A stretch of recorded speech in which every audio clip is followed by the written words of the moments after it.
Continuamos con la tercera charla de los grupos de educación en salud GES, una propuesta educativa del Instituto Neurológico de Colombia, hoy en el ciclo Cáncer y Tumores, con la conferencia denominada Aspectos emocionales del paciente y la familia.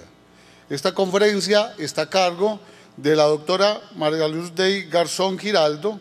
Ella es profesional en psicología de la Universidad de San Buenaventura, tiene maestría en neuropsicología de la Universidad de San Buenaventura, es neuropsicóloga del Instituto Neurológico de Colombia, enfermera y técnica en neurofisiología clínica.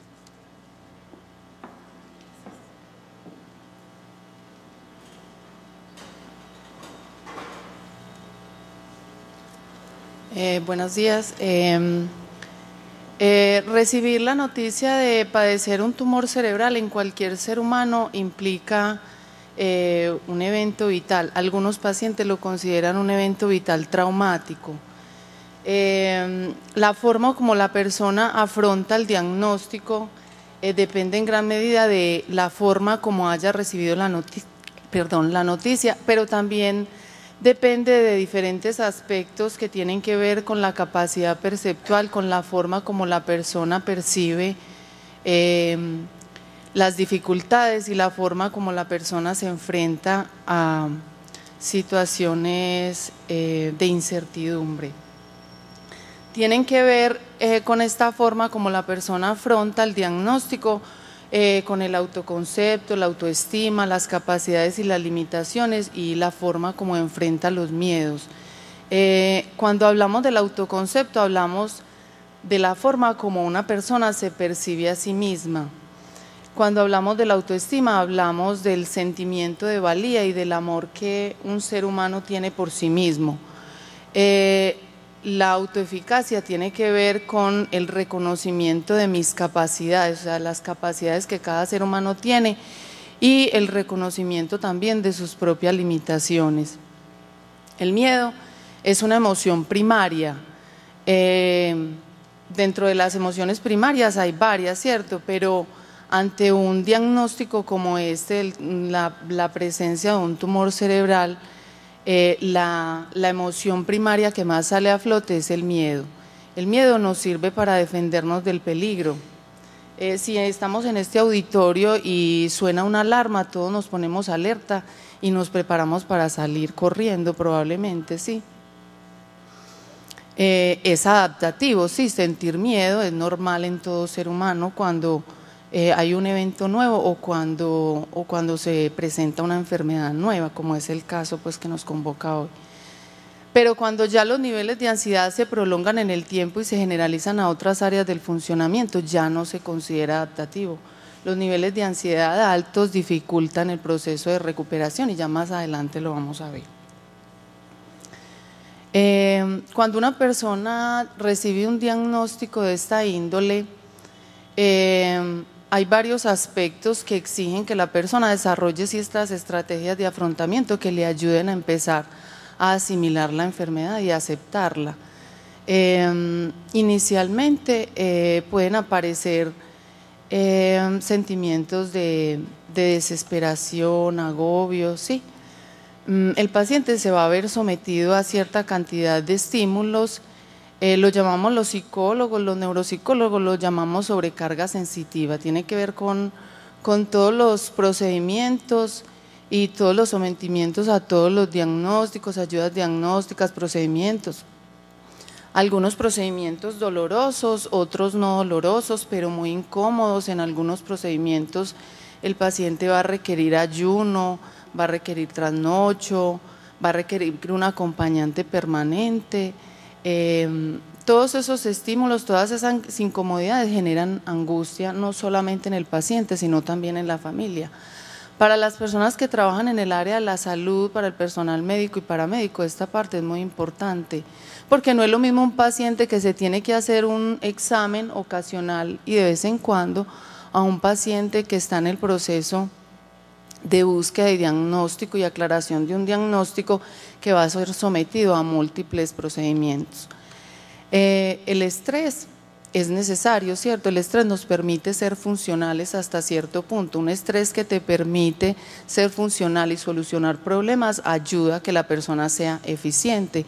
Cuando el nivel de estrés rebosa los niveles, empieza a generarse otro tipo de conflictos, no solamente a nivel interior, sino también en otras áreas del funcionamiento, y empieza a generar dificultades en las relaciones interpersonales.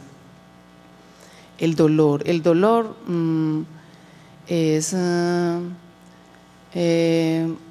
pues uno de los mayores miedos que tienen los pacientes con tumor cerebral.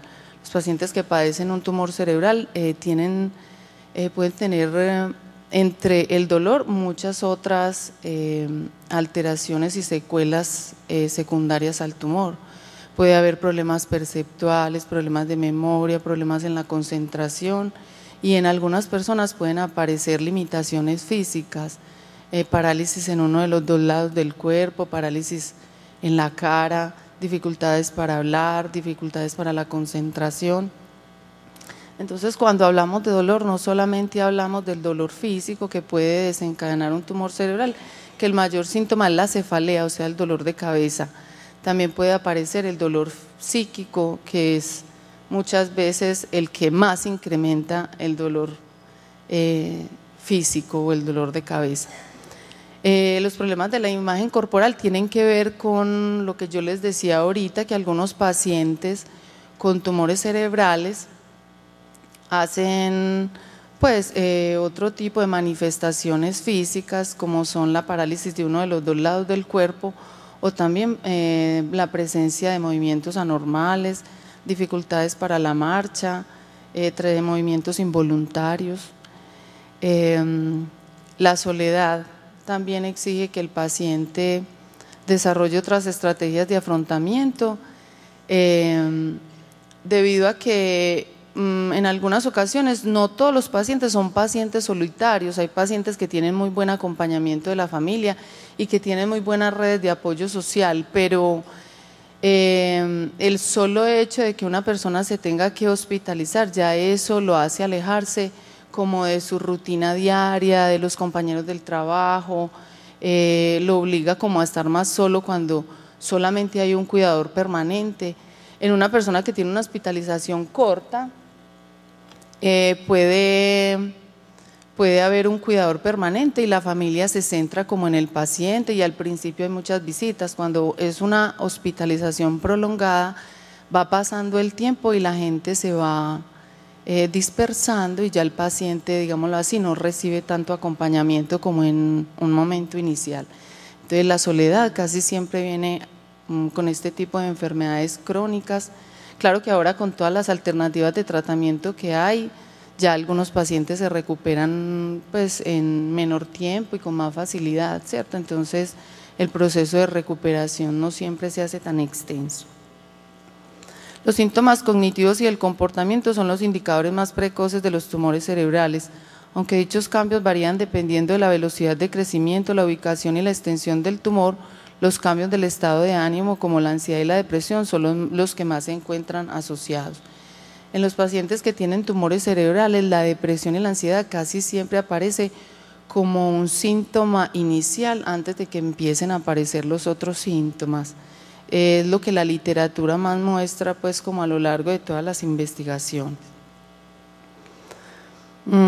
Dentro de los aspectos psicológicos que aparecen cuando hay un diagnóstico de un tumor cerebral, entonces aparece un sentimiento de desamparo, una angustia extrema. El paciente vive un estado de conmoción que en todos los pacientes no se asimila de la misma manera. Algunos pacientes lo asimilan en una forma muy tranquila. Hay pacientes que entran en un estado de desesperación con una grande sensación de desamparo.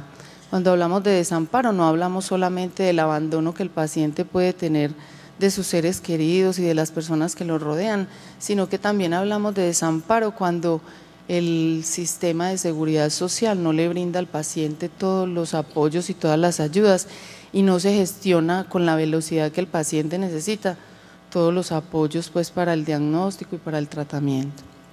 Entonces el paciente experimenta una sensación de desamparo, pero no es el desamparo psicológico o la falta de presencia de los seres queridos, sino que también puede experimentar una sensación de desamparo frente al sistema de salud. La experiencia de pérdida. A lo largo de todo el ciclo vital, los seres humanos experimentamos muchos duelos, ¿cierto? Cuando somos adolescentes, hacemos la elaboración de duelo de la pérdida de la niñez. Cuando llegamos a la vida adulta, hacemos la elaboración de duelo de la pérdida de la adolescencia y de la niñez, y así a lo largo de toda la vida vamos haciendo las pérdidas, las elaboraciones de duelo. Cuando los hijos se casan, hacemos una elaboración de duelo, no por la pérdida de un hijo, pero obviamente las circunstancias de vida cambian. Entonces, siempre que un ser humano se enfrenta a una situación nueva o a un cambio, a un evento vital, sea traumático o no traumático, exige que el ser humano se adapte a nuevas circunstancias, entonces se vive una experiencia de pérdida. Y cuando hay una enfermedad catastrófica o una enfermedad grave, siempre el ser humano experimenta lo que se llama un proceso de elaboración de duelo. En ese proceso de elaboración de duelo, todos los seres humanos no hacen su proceso de elaboración de duelo frente a todas las dificultades de igual manera. Todos los seres humanos la afrontan de una forma diferente, algunos se toman más tiempo, otros menos tiempo y algunos nunca lo elaboran. Hay pérdidas que para algunos seres humanos son inelaborables, por decirlo así. Si ustedes se tratan de documentar, van a encontrar muchas definiciones y muchos conceptos y muchos puntos de vista frente a un proceso de elaboración de duelo.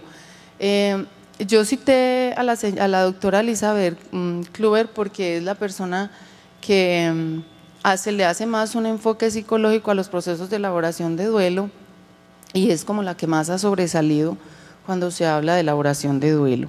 Siempre el paciente experimenta inicialmente un proceso de negación y aislamiento. No puede ser, eso no me puede estar pasando a mí, no es posible. Cuando hablamos de elaboración de duelo, el proceso de elaboración de duelo no lo elabora solamente el paciente, el proceso de elaboración de duelo lo hace también la familia, o sea que la familia puede también experimentar sensaciones similares a las que está viviendo el paciente en el momento. Entonces no puede ser posible, no me está pasando a mí, esto no puede ser posible. Los seres humanos nos creemos omnipotentes y pensamos que este tipo de enfermedades o cualquier tipo de enfermedad le pasa al vecino, al amigo, al primo, a la persona que va en el bus, ¿cierto? A cualquier persona, menos a nosotros mismos. Entonces ese sentimiento inicial de rechazo es muy propio pues de ese proceso de elaboración de duelo. En el proceso de elaboración de duelo, cada fase por la que el paciente o la familia atraviesa puede variar de una persona a otra y puede presentar fluctuaciones. La persona puede hacer el proceso de rechazo inicial, puede pasar a la ira, que es la que vamos a ver enseguida, pero puede devolverse o viceversa, el paciente puede estar en el estado depresivo y devolverse a la fase de ira.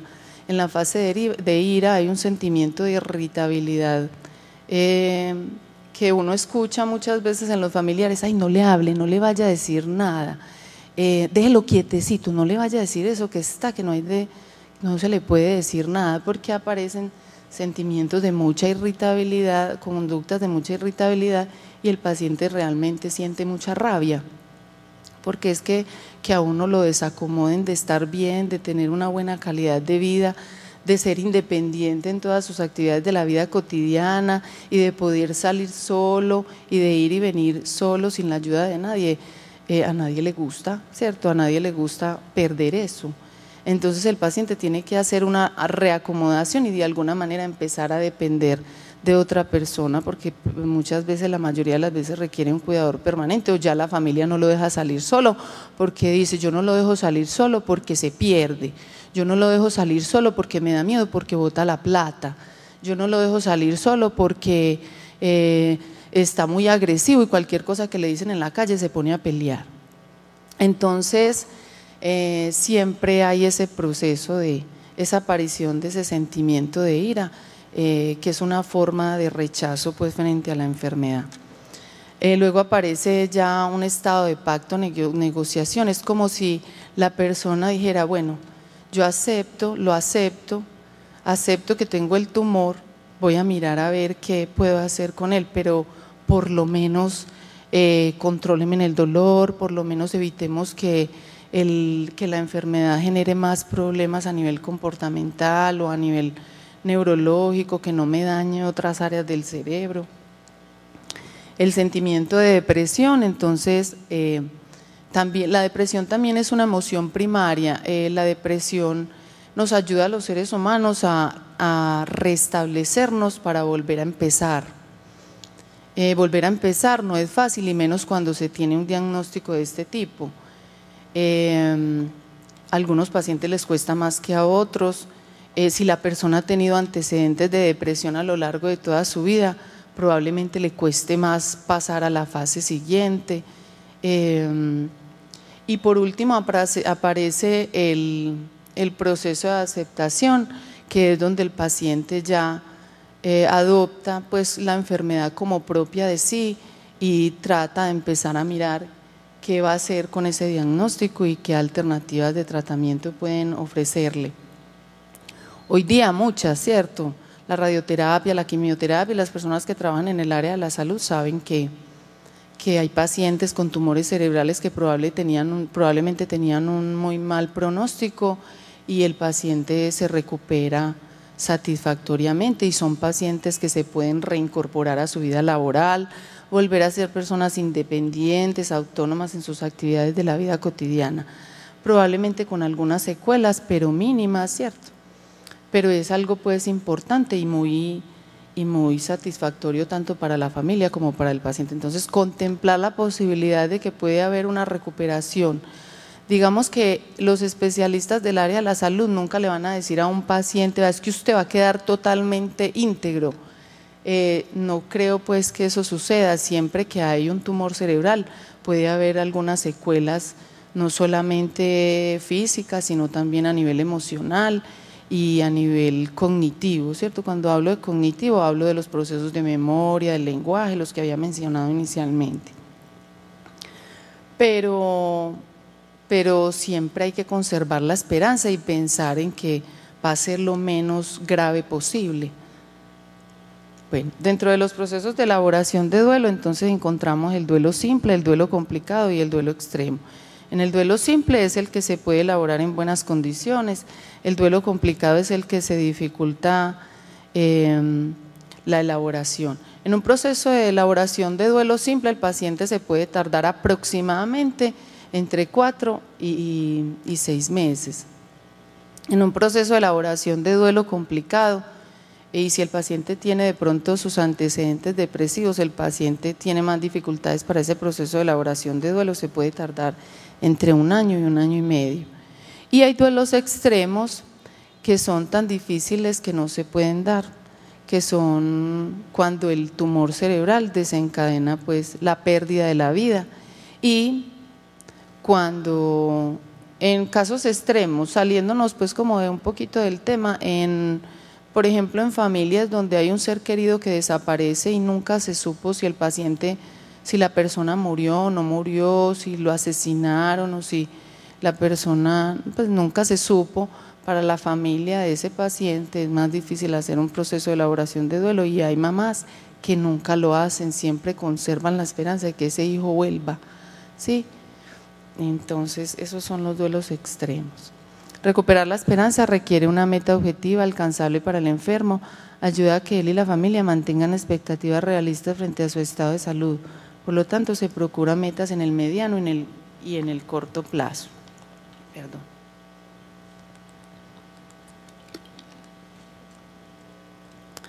Bueno, ¿en qué circunstancias o bajo qué circunstancias la persona recupera la esperanza? Entonces, disminuyen la posibilidad de recuperar la esperanza en un paciente que tiene sentimientos de minusvalía, en un paciente muy solitario o que tiene altos índices de abandono social. La conspiración de silencio. La conspiración del silencio es cuando al paciente no se le da el diagnóstico y el paciente desconoce totalmente su estado de salud. La falta de dirección, o sea, no hay planeación, el paciente está perdido, no sabe para dónde va, no ha hecho metas realistas ni a corto ni a largo plazo, o sea, no tiene proyectado a futuro qué va a pasar. Los dolores físicos y otros síntomas físicos negativos y cuando hay otras enfermedades asociadas, los pacientes que tienen tumores cerebrales también pueden tener hipertensión, diabetes, pues otro tipo de enfermedades, hipercolesterolemia, sí, o otro tipo de enfermedades que pueden estar asociadas al tumor cerebral. Incrementan la capacidad de recuperar la esperanza, el sentirse valorado no solamente por las personas de la familia y las redes de apoyo social, sino también sentirse valorado por el personal médico y paramédico.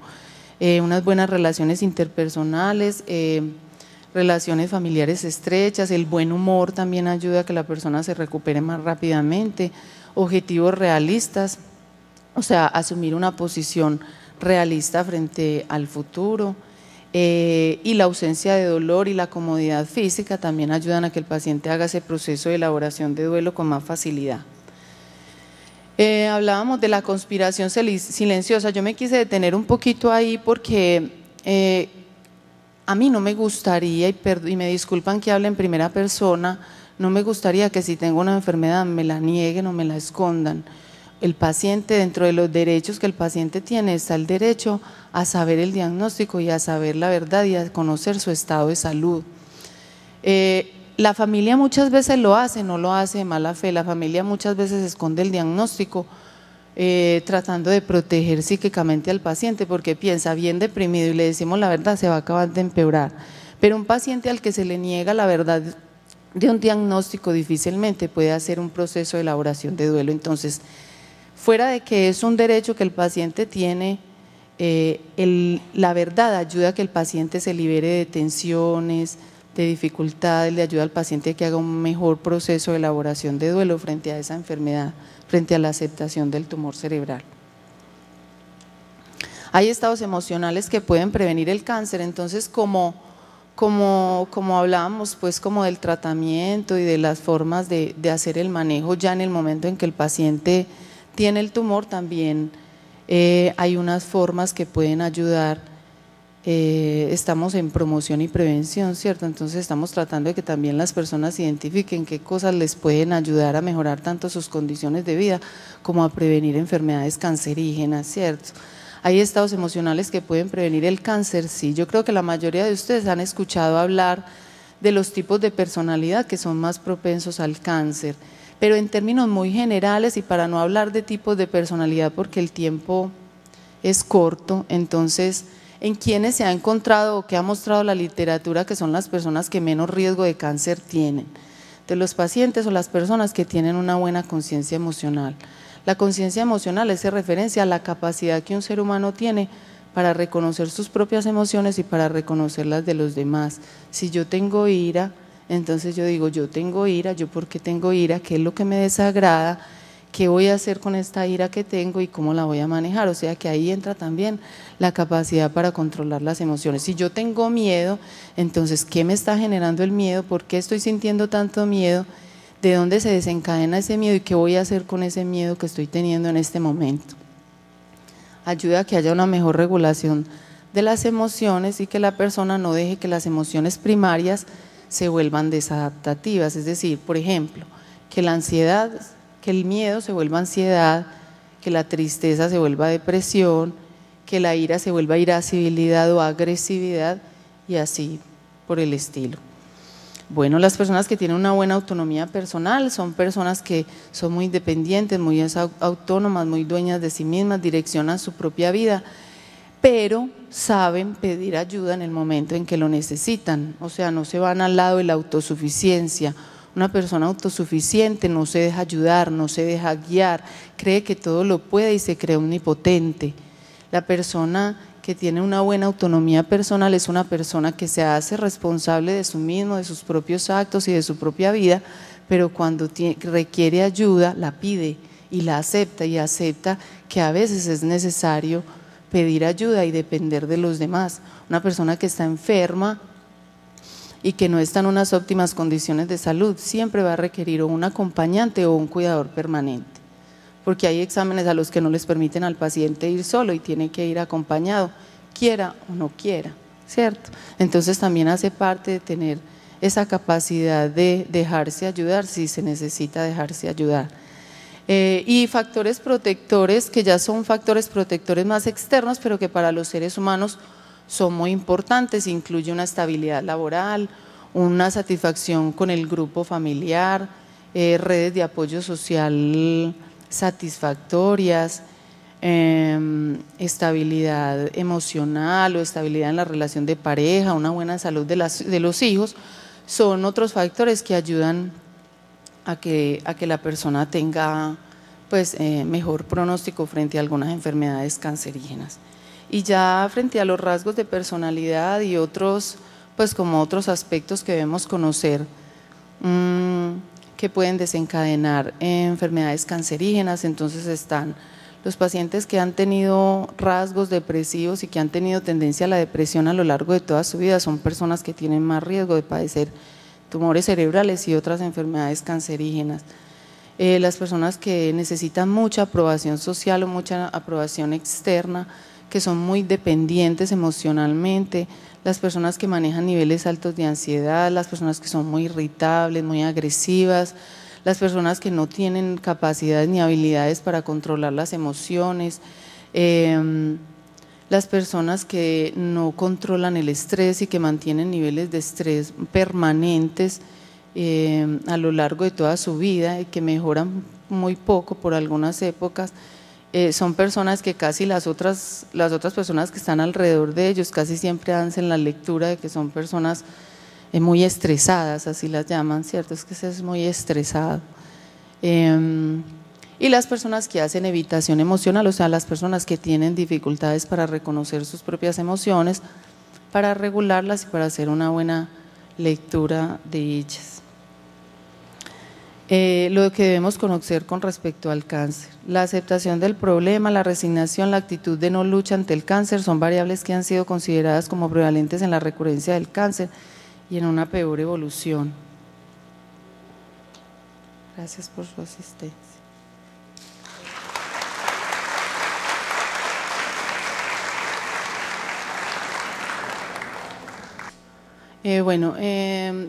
Varias personas hacen como el mismo señalamiento, y es que cuando los niveles de estrés en un ser humano, es decir, el cerebro funciona por cargas de neurotransmisores, ¿sí? Las neuronas realmente no están juntas, sí, hay unos espacios, unos pequeños y diminutos milimétricos espacios entre ellas. En esos espacios se llaman conexión intersináptica. En esos espacios hay unas sustancias que tienen que estar en determinados niveles. Cuando esas sustancias no están en los niveles en que deben estar, o cuando aparece un tumor cerebral u otras enfermedades neurológicas, esas sustancias se modifican y pueden empezar a aparecer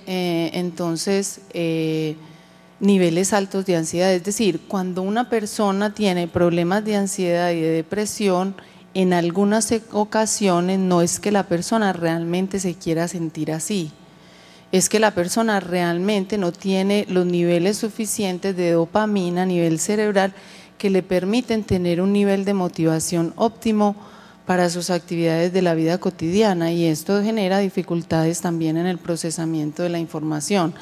Entonces, para la familia es una carga afectiva muy grande, porque ver una persona acostada en una cama todo el día sin quererse bañar, sin querer hablar, sin querer estar con nadie, no es fácil. Pero por más que la persona, que la familia, que la persona reciba la motivación de la familia, de otras personas, para que se pare de la cama, para que quiera hacer otras cosas, para que quien quiera conversar o para que se quiera integrar, la persona no lo logra, ¿sí? En esos casos hablamos de una depresión endógena. Las depresiones endógenas generan es decir, hay muchos factores externos que pueden hacer que un ser humano sea depresivo, ¿cierto? Si a mí se me murió mi mamá, si no tengo empleo, si el novio me dejó y fuera de eso estoy enferma, tengo otros factores externos que hacen que yo me sienta más triste que el normal de las otras personas. Pero en las personas que han tenido rasgos depresivos a lo largo de toda su vida, esas cargas en los neurotransmisores van generando cambios a nivel metabólico. A nivel metabólico quiere decir que hay sustancias en el organismo, el sistema endocrino y el sistema inmunológico hacen que los seres humanos segreguemos ciertas sustancias dentro del mismo organismo. Cuando esas sustancias se segregan dentro del mismo organismo por un periodo de tiempo prolongado, las células se empiezan a deformar. La pregunta aparece en varios de los, en varios de los papelitos que me entregaron, entonces es como tratar como de abarcar la duda de muchas personas que esas sustancias irregulares que aparecen en el organismo por periodos prolongados de tiempo son los que hacen que las células se empiecen a deformar y empiecen a generar tumores cerebrales en cualquier parte del cerebro, no solamente a nivel cerebral. Puede ser una de las causas. Lo que pasa es que también puede haber un componente hereditario, es decir, si en mi familia hay historia de cáncer, yo tengo una mayor vulnerabilidad a padecer cáncer, ¿sí? Pero en términos muy generales es que si yo ya sé, ¿cierto? Si yo ya sé que hay rasgos de personalidad y cosas que yo puedo modificar en mi conducta, en mi comportamiento, en mi forma de pensar, que me pueden ayudar a prevenir el cáncer, entonces si yo no sé cómo lo voy a hacer, yo busco la forma de aprender cómo lo voy a hacer. Si a uno le dicen, vea, usted es muy agresivo, usted es muy irritable, usted tiene una forma muy molesta de decir las cosas. Ser asertivo es tener la capacidad de expresar las emociones de una forma acertada, sin violentar a los demás, respetando los derechos de los demás, pero también haciendo respetar mis propios puntos de vista y mis derechos. Yo no tengo que ser agresiva para decirle a una persona, señor, eso que usted acabó de hacer está mal hecho, no fume dentro del bus, que eso no se hace. No estoy siendo agresiva, pero estoy expresando una emoción. Cuando una persona tiene la tendencia a tirar todo sobre sí mismo, la persona tiene la tendencia a empezar a somatizar. Somatizar es tirar las emociones hacia el cuerpo.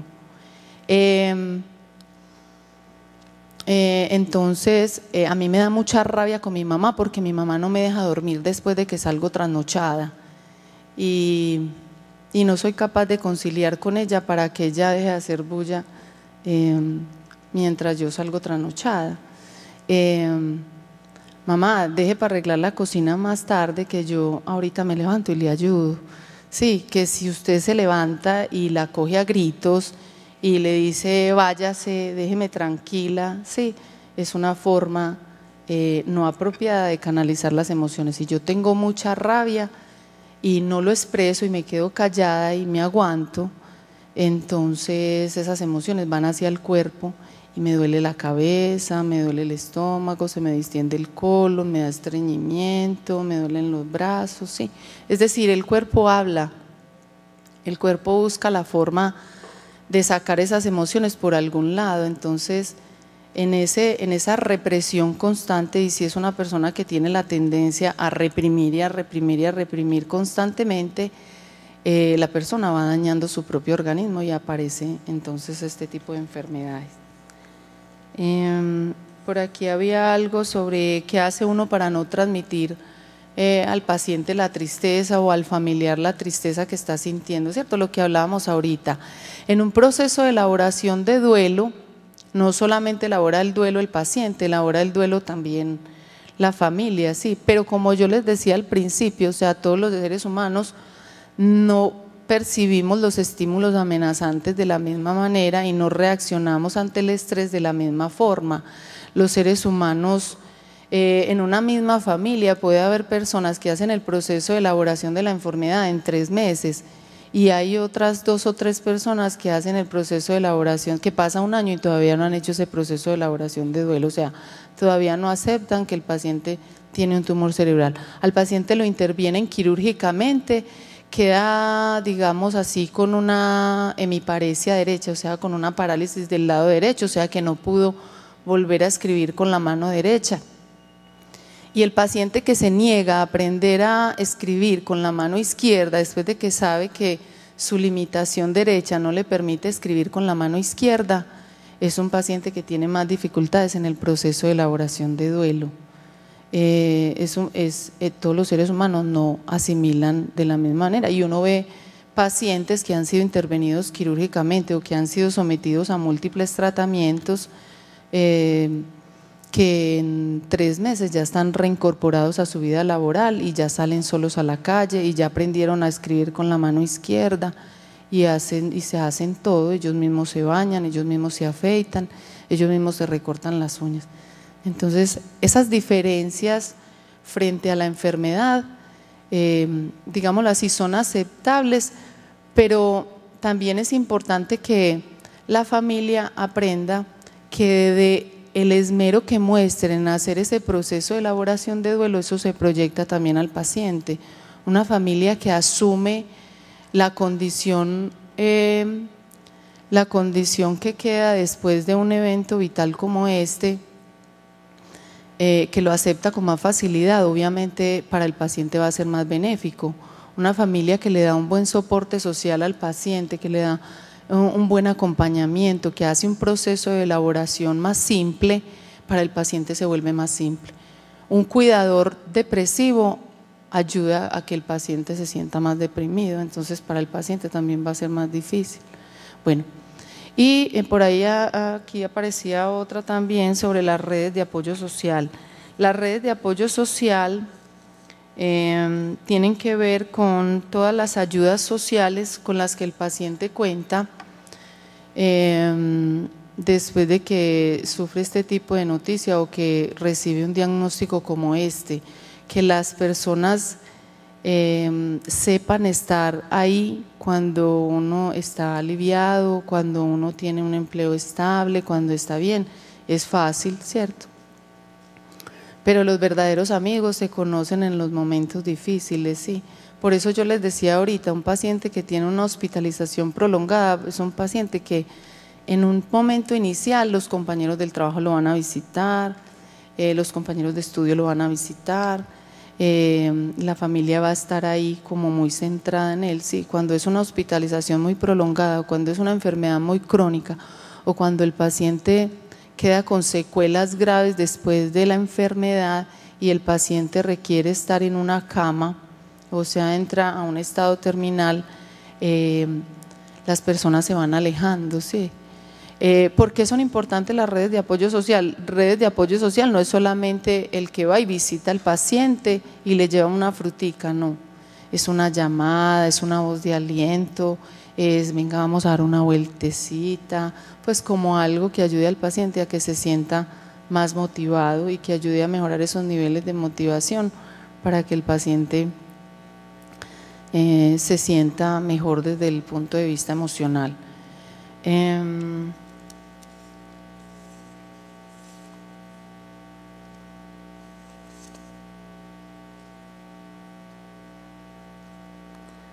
Una persona diabética que es muy irritable es candidata para cáncer.